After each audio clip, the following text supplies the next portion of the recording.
राधे, जय श्री कृष्ण। आइए जानते हैं कि पितृदोष का रहस्यमय ज्योतिषीय विश्लेषण। कुंडली में पितृदोष किस स्थिति में बनता है, इस विषय में आज चर्चा करेंगे। तो आइए सर्वप्रथम बात करते हैं नवम भाव में राहु और सूर्य के होने पर पूर्णतः पितृदोष कारक होता है। अब बात करते हैं द्वितीय लग्नेश के अष्टमेश में, लग्नेश की अष्टम भाव में स्थिति खराब होने के कारण और अष्टमेश की लग्न में स्थिति खराब होने के कारण पितृदोष बनता है। पंचमेश की अष्टम भाव में और अष्टमेश की पंचम भाव में ग्रह स्थिति खराब होने के कारण पितृदोष बनता है। और नवमेश की अष्टम में और अष्टमेश की नवम भाव में स्थिति खराब होने के कारण पितृदोष बनता है। तृतीयेश, चतुर्थेश और दशमेश की स्थिति तृतीयेश और अष्टमेश में खराब होने के कारण छोटे भाई और छोटी बहन के कारण पितृदोष बनता है। और चतुर्थ भाव में स्थिति खराब होने के कारण मातृदोष बनता है। दशमेश में यानी दसवें भाव में दशमेश स्थिति खराब होने के कारण पिता के कारण पितृदोष बनता है। और सूर्य, मंगल, शनि पंचम भाव में होने के कारण पितृदोष बनता है। और राहु, गुरु 12वें भाव में होने के कारण पितृदोष बनता है। राहु या केतु के साथ में चंद्रमा होने के कारण मातृदोष बनता है। राहु या केतु के साथ में सूर्य होने के कारण पितृदोष बनता है। राहु या केतु के साथ में गुरु होने के कारण दादाजी या गुरु का दोष बनता है। राहु के साथ में शुक्र होने के कारण इसमें ब्राह्मण दोष बनता है। और राहु के साथ में मंगल होने के कारण भाई का दोष बनता है। इसमें यह स्थिति कुंडली के आधार से, ज्योतिषीय गणना के आधार से कुंडली में यह पितृदोष बनने का कारण होते हैं। अब बात करते हैं कि पितृदोष से हमारे लिए क्या हानि होती है। हमारे लिए यदि पितृ किसी के खराब होते हैं तो उस घर में कभी भी शांति नहीं होती है। उस घर में अधिकांश कलह होता है। उस घर में धन संपत्ति, अनेकानेक सुख पदार्थ, अनेकानेक हमारे घर में सभी पदार्थ होते हैं, लेकिन शांति नहीं होती। सुख के चैन से आराम से बैठना उठना नहीं हो पाता है। आपस में भाईचारा नहीं होता है। ऐसी स्थिति में पितृदोष के कारण तरक्की नहीं होती है और पितृदोष के कारण उस घर में कभी भी संतान वृद्धि नहीं होती है। यदि संतान वृद्धि अवरुद्ध हो जाए, यानी संतान होना, विशेषतः पुत्र होना अवरुद्ध हो जाए, रुक जाए, तो ऐसी स्थिति में निश्चित ही पितृदोष कारक होता है। और जिस घर में गाय या गाय पशु आदि जिस घर में नहीं सुरक्षित रहते हैं, जिस घर में अधिकाधिक पीड़ा होती है तो उस घर में भी पितृदोष बनता है। तो आइए अब बात करते हैं कि पितृदोष क्यों बनता है।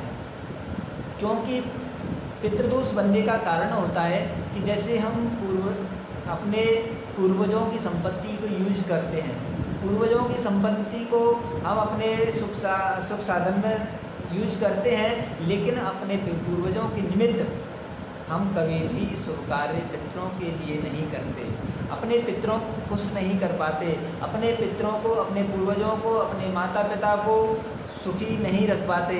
इसके कारण हमारे घर में पितृदोष बनता है।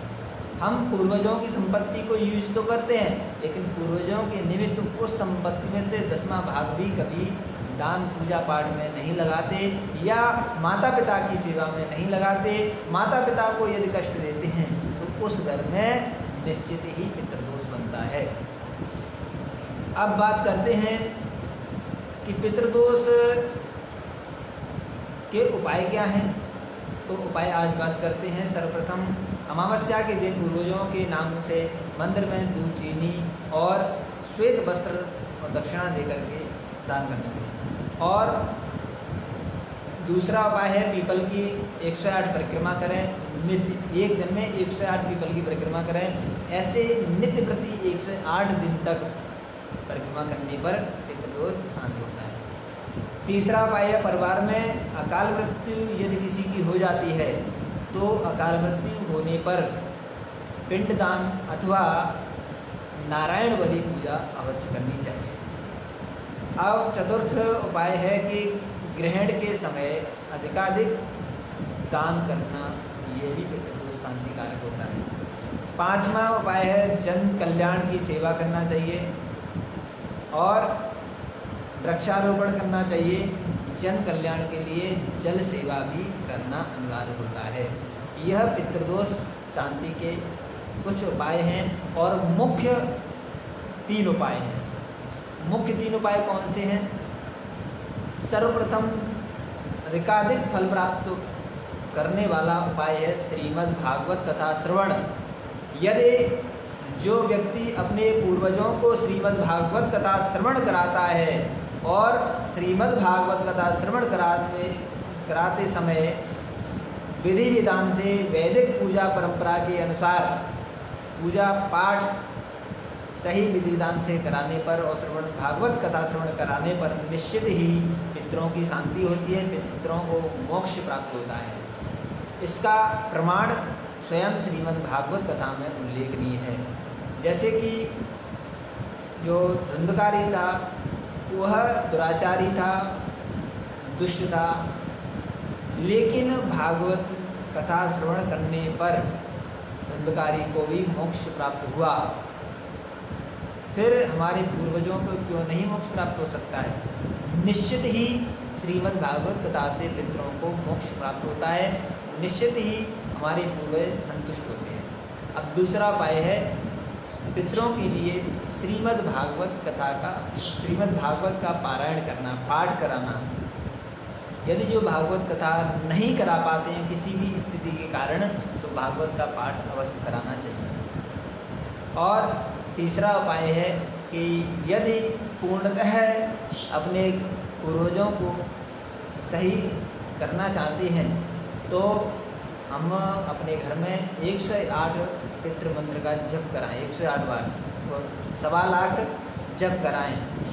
पितृ मंत्र है देवताभ्य पितृभ्यश्च महायोगेभ्य एव च नमः स्वधायै स्वहायै नित्यमेव नमो नमः। यह पितरों का मंत्र है। इस मंत्र का 1.25 लाख जप कराने पर निश्चित ही पितरों की गति होती है, पितरों को मोक्ष मिलता है और उनकी संतुष्टि होती है। अब बात करते हैं पितरों को क्यों शांत करें। क्योंकि जिस घर के पितृ देवता, जिस परिवार के यदि पितृ देवता संतुष्ट रहते हैं, प्रसन्न रहते हैं, तो उस घर में कभी भी बारी बाधा प्रभावित नहीं होती है। जिस घर में पितृ असंतुष्ट होते हैं उस घर में बाहरी बाधा शीघ्र प्रवेश कर जाती है और अपना प्रभाव दिखाने लग जाती है। जैसे कि उदाहरण आपको दे देते हैं, जैसे कि आपके दरवाजे पर पूर्वज यानी हमारे पिताजी दादाजी हमारे दरवाजे पर बैठे रहते हैं, तो जब बैठे रहेंगे हमारे दरवाजे पर हमारे पिताजी दादाजी, तो बाहरी जो भी व्यक्ति होगा, अनपरिचित व्यक्ति होगा, तो यूँ ही शीघ्र ही हमारे घर में प्रवेश नहीं कर पाएगा। क्योंकि हमारे दादाजी या पिताजी दरवाजे पर बैठे हैं, वह निश्चित ही उससे प्रश्न करेंगे, पूछेंगे कि आप कौन हो, कहाँ से आए हो, क्यों आए हो, ये कारण पूछेंगे। तब उस घर में घुसने की परमिशन मिलेगी। अन्यथा जो जानकार नहीं होगा, अपरिचित, अपने से परिचित नहीं होगा, तो उस व्यक्ति को उस घर में प्रवेश नहीं मिलेगा। जैसे यह उदाहरण है, उसी प्रकार से हमारे पूर्वज जब हमारे संतुष्ट होते हैं, प्रसन्न होते हैं, तो पूर्वजों की रक्षा हमारे घर के चारों तरफ सुरक्षा होती है, रक्षा करते हैं और ऐसी स्थिति में कोई भी बाहरी बाधा हमारे घर में प्रवेश नहीं कर पाती है। इसलिए अपने पितरों को निश्चित ही संतुष्ट करने का प्रयास करना चाहिए। और जिस घर में पितृ संतुष्ट होते हैं उस घर में सुख शांति समृद्धि निश्चित ही होती है। इसलिए आप सभी विशेष अपने पितरों का ध्यान दीजिए। जय जय श्री राधे। अब आगे आपसे यह निवेदन है कि यह वीडियो अधिक से अधिक शेयर करके अपने सभी बांधवों को इस विश्लेषण का लाभ प्राप्त कराइए और इसे अधिक से अधिक वीडियो को शेयर कीजिए। आप सभी को प्रेम से राधे राधे, जय जय श्री राधे।